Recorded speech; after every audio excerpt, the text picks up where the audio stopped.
Hey guys, welcome back. I hope you're having an amazing day. Let's get right into the stories. The next one is a pro-revenge story. The name's Duke. Private investigator Duke Jackson. The kind of PI who plays by his own rules and always gets the job done, no matter what. This particular job started out like any other.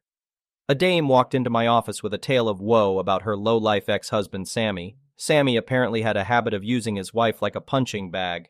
A real winner, that guy. The lady wanted me to dig up some dirt on Sammy so she could nail him in the divorce settlement. Seemed like an easy enough gig. Little did I know I was about to walk straight into a minefield. I tracked Sammy down to a rundown apartment on the bad side of town. Turns out he was living in the basement while renting out the rest of the place, scraping by on the meager income. As I watched from my car parked down the block, I saw a mean-looking bruiser of a guy go knocking on Sammy's door, demanding money. Must have been the landlord.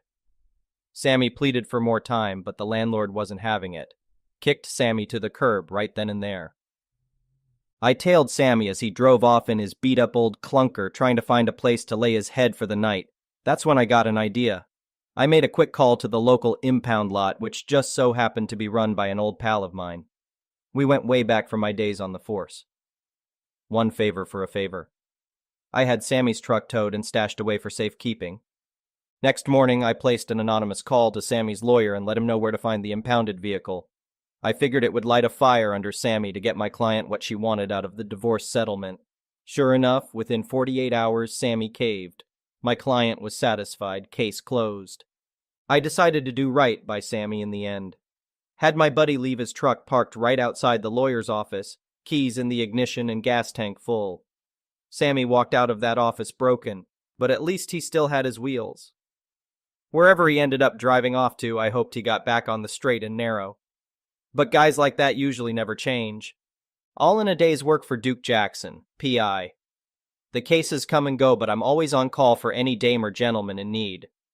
Wherever there's trouble brewing in this town, you can bet I'll be there, ready to rabbit whatever ghosts from the past need to be put to rest. The first one is an entitled people story. I worked my butt off in law school and graduated top of my class. Landing a job at a prestigious firm right out of school was a dream come true. The hours were long and the work was demanding, but I loved every minute of it.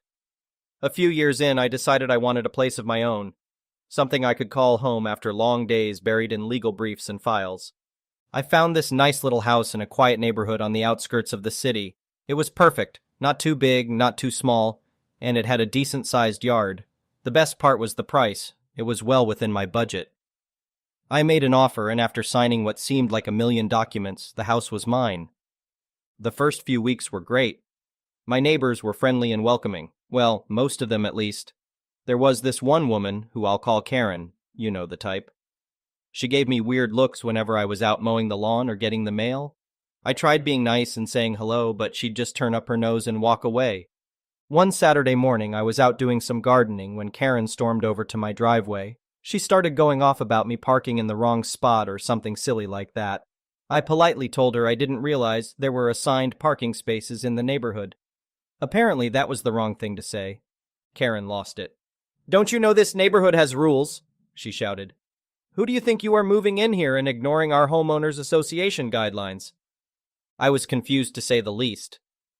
The real estate agent never mentioned anything about an homeowner association when I bought the place. But Karen insisted all homeowners were required to follow the homeowner association rules and threatened to have me fined if I didn't get with the program. I asked her to show me something in writing that proved my property was part of this homeowner association. Karen huffed dramatically and said she'd bring the documents over to educate me. A few hours later, Karen showed up at my door waving a thick stack of papers. "See here," she said, jabbing her finger at one of the pages. "All homeowners in this neighborhood are members of the homeowner association as outlined in Section 3B. I took the documents from her and told her I'd review them and get back to her. After she left, I sat down to read through the giant pile of homeowner association rules and guidelines she'd provided. It outlined things like grass length, fence appearance, holiday decorations, and a whole host of other mundane topics. But nowhere did I see anything confirming my property was bound to this homeowner association. The next day, I decided to get to the bottom of things. I went down to the county clerk's office and requested the property records for my house. As I suspected, there was no mention of any homeowner association in the deed or title documents. My place wasn't part of Karen's crazy homeowner association after all. Armed with the county records, I went to go set Karen straight. She looked annoyed when she opened the door. "Did you look over the homeowner association guidelines?" she asked impatiently. "Yes, and I have some questions," I replied. "According to the county property records, my home is not part of any homeowner association, so I'm not sure why you're trying to enforce these rules on me." Karen's face turned red. "That's absurd," she spat. "All homes in this neighborhood are required to join the homeowner association. It says so right in our bylaws." I shook my head. "Not according to the county clerk records. My property title doesn't mention any homeowner association at all." "Well, those records must be wrong," Karen shrieked. "I'm on the homeowner association board. I think I'd know if your home wasn't part of it." I stayed calm and explained that legally the county property records take precedence over any homeowner association claims. I even showed her the paperwork I'd gotten from the clerk's office. Karen grabbed the documents from me and frantically flipped through them, getting more agitated by the second. "No, no, no, this isn't right," she kept muttering to herself. Finally, she threw the papers down and pointed her finger at me again. "Listen, I don't care what those county records say. You bought a house in this neighborhood, so you have to follow our rules." I'd had enough of her nonsense. "I'm afraid you're mistaken," I said. "Since my property is not part of your homeowner association, I am not bound by any of your rules and guidelines." Karen opened her mouth to respond, but I kept talking. "If you continue to harass me about following your homeowner association policies, I will have no choice but to explore legal options," I warned. Karen's eyes went wide with surprise, like she couldn't believe I was pushing back. She started to say something else, but I turned and walked away before giving her a chance. Over the next few weeks, I kept finding notices taped to my front door with various homeowner association rule violations and threats of fines. Karen and her homeowner association comrades even tried to tow my car at one point for violating parking policies. I'd had enough. I decided to put my law degree to work. I researched the regulations in my state regarding homeowner associations. Sure enough, I found legal precedents confirming properties were not obligated to join an homeowner association unless explicitly outlined in the property deed or title paperwork. Armed with this information, I drafted a strongly worded letter to Karen and her fellow homeowner association board members. I detailed how they had no legal right to enforce their rules on my property, and doing so constituted harassment and misconduct. I included references to the specific state laws and legal cases supporting my position. The letter clearly outlined that if they continued their attempts to impose homeowner association rules on me, I would sue them individually, and the homeowner association as an entity for damages. That seemed to finally get through to them. After receiving my letter, the notices and harassment stopped. Karen still shot me dirty looks, but she kept her distance. I breathed a sigh of relief, knowing I could finally enjoy my home in peace without Karen and the homeowner association constantly badgering me. The moral of the story is don't let busybody homeowner association board members intimidate you into following their power trip rules. As a homeowner, know your rights. Don't assume you have to put up with an homeowner association just because you moved into a certain neighborhood. With a little research and firm persistence, you can fight back against homeowner association harassment and prove you're not under their jurisdiction. I was fortunate to have the legal background to easily dispute their claims. But any homeowner can educate themselves and stand up to bullies like Karen. The next one is a petty revenge story. I was on an airplane, and right when we landed, a Karen in the back unbuckled and darted to the front of the plane to get off first. She did not make any eye contact and felt that she was special. I am talking about going from the very last seat on the plane, down the whole row and past first class, basically standing at the little kitchen thing in the front. All this time the seatbelt sign was still on, and we were still rolling down the runway. The flight crew had asked her to return to her seat until we reached the gate, but she was not even responding. Everyone was basically trying to just wait it out. It was a long flight, 8 HRs, and at this point we were exhausted anyways. Nobody said a word. Suddenly the captain announced we had a special guest on board and he will be coming out to greet after we were settled at the gate. The Karen stood there awkwardly until we did the whole rolling into the gate and whatever planes do when they land for about 15-20 mins. Everyone sat there waiting to see what the captain was talking about. Eventually, the captain came out and asked the lady to please move back a little to get to a special guest, then a little more. Then a little more. He was looking from row to row trying to find a specific person. Everyone is watching and looking around to see who it could be. He kept going and going, asking the Karen to please step back a few more steps each time. Finally, as they approached the rear of the plane, he asked her to sit for a second while he grabbed the intercom at the rear of the plane. "Ladies and gentlemen, I'd like to announce our special guest sitting in seat 42C. Let's give her a round of applause." The whole plane was wild with laughter and applause. I loved every moment of that. The next one is a malicious compliance story. Many times I'd mentioned during other conversations with them that I'd previously come from the private sector and was not used to how things were run even after several years in local government. And definitely that those ways would never ever fly in private sector, especially when it came to money. I had been tasked with being the liaison for returning money and personal property to people that were either the victims or the perpetrators. Laws didn't allow us to know which category individuals fell under.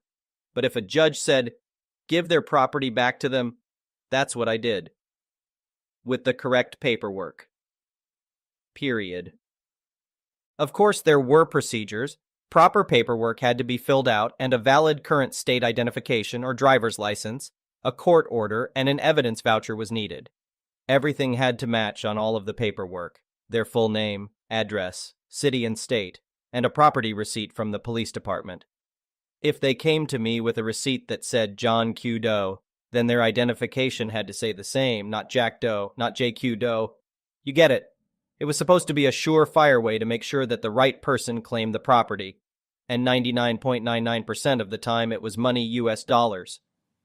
And our department was entrusted to follow the rules. Well, the supervisor and the department head, let's call them TD and TL, were both in rare form this particular day during our routine morning meeting when they both had attitudes about everything. It probably had something to do with the fact that they were being applauded for running a tight ship and getting things done. Yeah, right. All they had to do was sign their names to things. The staff did all of the hard work, and yet contradicting everything said between one and the other, and walking around with their chests out like they were God's gifts, and in not so many words both professing I'm the boss. I want it done this way or that way. If I say something, that's the way I want it. Do it and don't question me. Okay, I thought, and I've asked before at other jobs. Are you sure? Really sure? Because I was taught to do just that, give you exactly what you want, and usually people end up not liking it. They both were so nasty in their response that I just smiled at my friend coworker across the table who shook her head and did a facepalm. Why? Because she knows me. Okay, it's on. I'm going to do it your way without question because you two are the boss. At around 11 a.m., I get a call from the security desk that a visitor had arrived with a property receipt, etc., and wanted to know if I would come and collect them to get the process started. Sure, I'll be down in about 10-15 minutes, I told them, as I was in the process of counting money and needed to focus. As on any given day, there was around $100,000 in cash on my desk, and I didn't want to put the money back in the safe and start all over. When I finally finished counting the money and went downstairs to collect the visitor was clearly agitated. Was I bothered? Kind of. But I was secure enough knowing that there were 400 or so officers with guns in the building. So, I led the visitor up to my office, had them seated, took their information, and began the process. Except one. The voucher looked old. 2. The name on the voucher didn't match the receipt. 3. The receipt nor the voucher matched the court order. And 4. Their ID was expired. Alert! Alert! Giant red flags waving in the breeze. Everything that I'd been taught was screaming at me that this was bad, and that it was going to end badly. I made the necessary copies for my records of all of the information like always. Except, this time, 2 of everything, and actually circled all of the discrepancies in red marker. And then told the visitor that I needed to get the checkbook from another office. It would take a little while to get the signatures, and mine, needed and release of funds, required 2 other signatures. I first went to my immediate supervisor, TL, and explained the situation to her. I showed her every single solitary piece of paperwork, pointed out all of what I'd circled, that the information didn't match on any of forms in any way at all. She literally did a quick scan and said, "It's okay. Do it." I know that I stood there with my mouth opening and closing with no words coming out for a full 2 minutes, shaking my head and in shock before I said, "Wait, did you really look at what I'm showing you? There's something wrong with all of it. I think it's forgery and fraud about to be committed." Her words were, "I said do it," while pushing all of the paperwork across her desk back to me. "Are you sure? Do you want to look at it again? You do realize that I'm supposed to cut a check for $97,000? I asked. "No, it's fine. Do it, so that you can get back to your other work." I then told her that I was really uncomfortable completing the transaction and that I wanted to speak to TD about it. And so I walked across the hall, tapped on TD's door, and asked if we could discuss the transaction. Now, mind you, TD is the department head. One of the signatures needed to finalize the paperwork. The other person to sign would be the accounts payable department head. I spread both sets of copies of the papers across his desk and again explained in detail the situation and what was wrong with all of it. At least he took a few more minutes to pore over the paperwork, unlike TL.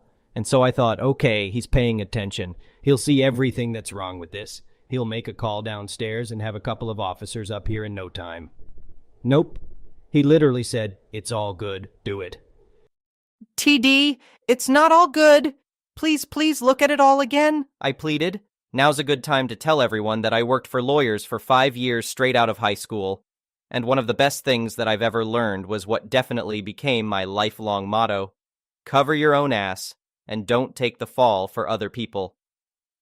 And that mindset has been good to me. Again, I pleaded with TD to look closely at the paperwork. I pointed out all of the discrepancies again. The wrong name, the papier being the wrong color and looking old, the expired state ID, everything. And again he said, "I said do it." Okay, I thought. This is one of the times when you know for certain that this is going to come back and bite you in the ass. But remember when I said that I worked for lawyers for 5 years in my earlier career? Well, I remembered them always saying, signatures are everything. Now, normally the only time I would need signatures are when the checks are actually cut. But this time I was definitely going to take it oh so much further. Back out to the copier I went for one more copy of all of the paperwork. First stop was the supervisor, TL. TL, I need your signature to finish this transaction. Sign and date here, and here. Yes, everywhere. I'd made a notation in red marker. Thank you. And off I went back to TD to get his signature.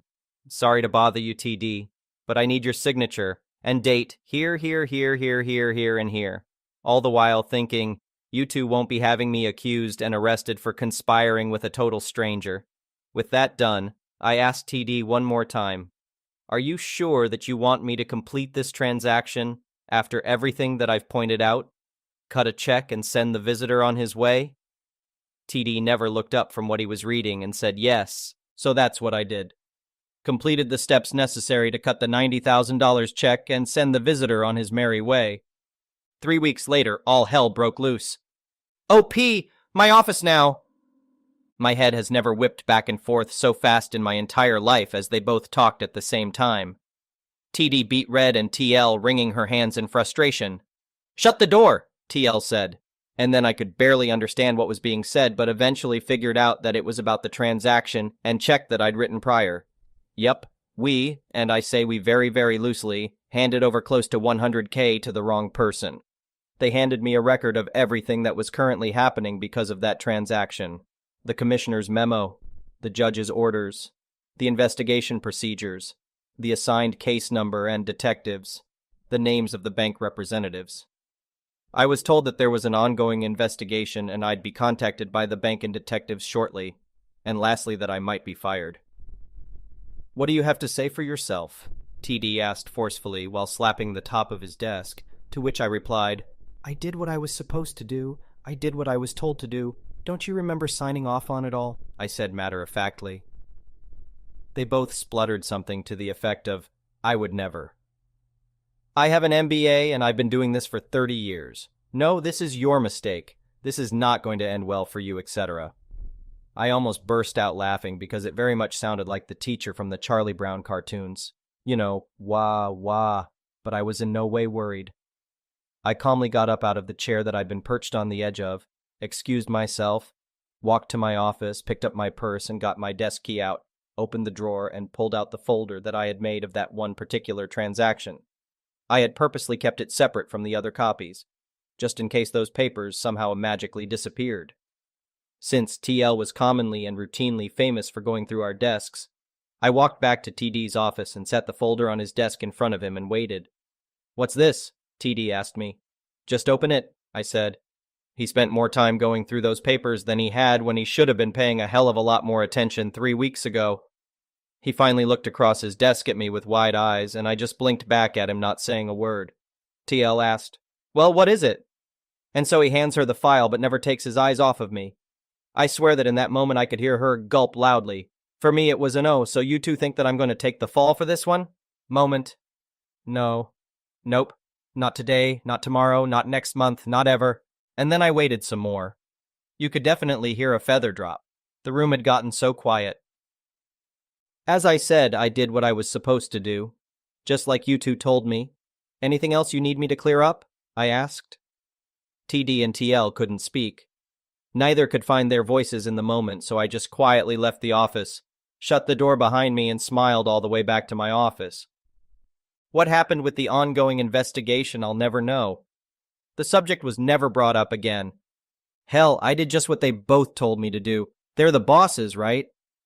Thank you for watching. I would really appreciate it if you could like the video and subscribe to our channel if you haven't already.